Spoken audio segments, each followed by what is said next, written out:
read, you can do research on the internet, but there is no replacement for talking to the experts in the field, the people who argue the cases, who make the arrests, who autopsy the bodies, who analyze the DNA. There is no replacement for getting on site, seeing the people live, and breathing the smells. And in a lot of ways, I think I've used the books as an excuse for continuing education. Anything that ever interested me. And now I get to wander in there and shine a light into the dark corners and take a gander.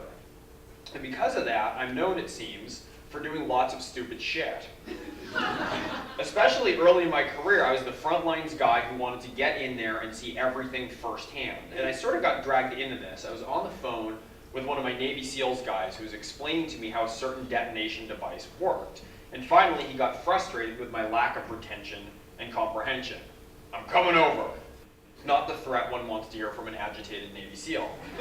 But he did drive over, and he threw me in the trunk of his car and smuggled me onto a demolition range, at which point he blew up a car and said, like that.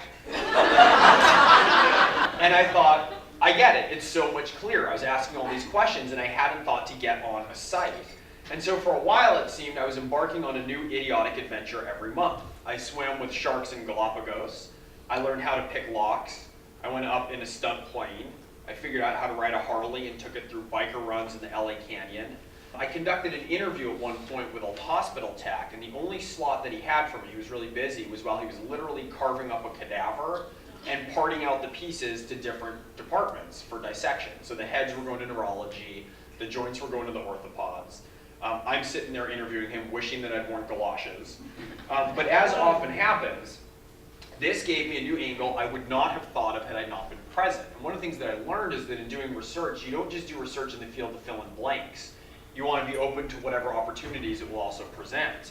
When this gentleman finished with the cadaver and cleared it off the table, he walked over, across the room, and opened a giant, like a barnyard door that slid open to reveal a massive freezer, like half the size of this room. And inside were 24 corpses suspended from their heads by figure-8 clamps pinching the ears. So their feet were about 2 feet off the ground.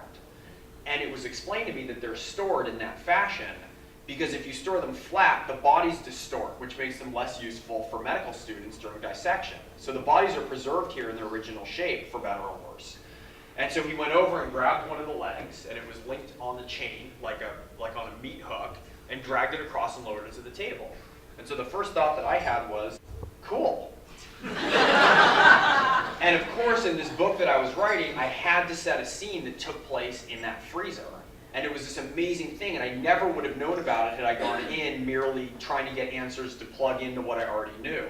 A writer's job, I wrote a book called The Crime Writer that's a lot about my experience as a writer. One of the lines in it, the character says, a writer's job more than anything other is to be open to opportunities. And that's true in the plot. You know, you let them run you.